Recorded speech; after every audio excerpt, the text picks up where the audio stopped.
किसी भी मॉलिक्यूल में मौजूद तमाम एटम्स के एटॉमिक मास के सम को मॉलिक्यूलर मास कहा जाता है।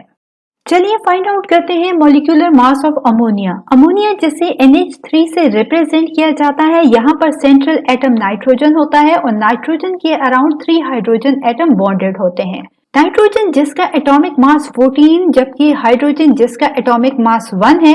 जैसा कि हम जानते हैं कि किसी भी मॉलिक्यूल में मौजूद तमाम एटम्स के एटॉमिक मास के सम को मॉलिक्यूलर मास कहा जाता है। चलिए वैल्यूज को पुट करते हैं, इन्हें ऐड करके मॉलिक्यूलर मास अमोनिया के लिए फाइंड आउट करते हैं।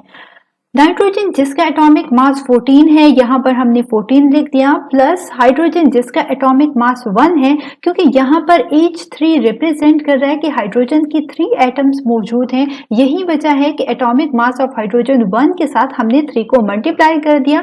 फर्दर हम सॉल्व करते हैं, 14 प्लस 3 हमारे पास आता है 17 AMU हमारे पास मॉलिक्यूलर मास है अमोनिया का। वाटर मॉलिक्यूल जिसे H2O से रिप्रेजेंट किया जाता है, इसके मॉलिक्यूलर मास को फाइंड आउट करने के लिए वाटर मॉलिक्यूल में मौजूद तमाम एटम्स के एटॉमिक मास का हम सम लेंगे, तो एज अ रिजल्ट हमारे पास वाटर का मॉलिक्यूलर मास आ जाएगा।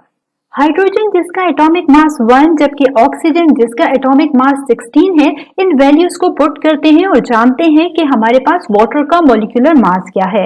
यहाँ पर हमारे पास 2 into atomic mass of hydrogen, हम यहाँ पर एटॉमिक मास को पुट करते हैं 2 into 1 plus atomic mass of oxygen हमारे पास 16 है, यही वजह है कि हमने प्लस 16 कर दिया। 2 प्लस 16 इक्वल होता है 18। 18 is the molecular mass of water. AMU हमारे पास मॉलिक्यूलर मास का यूनिट होता है। इस तरह से वाटर का मॉलिक्यूलर मास हमारे पास आता है 18 AMU।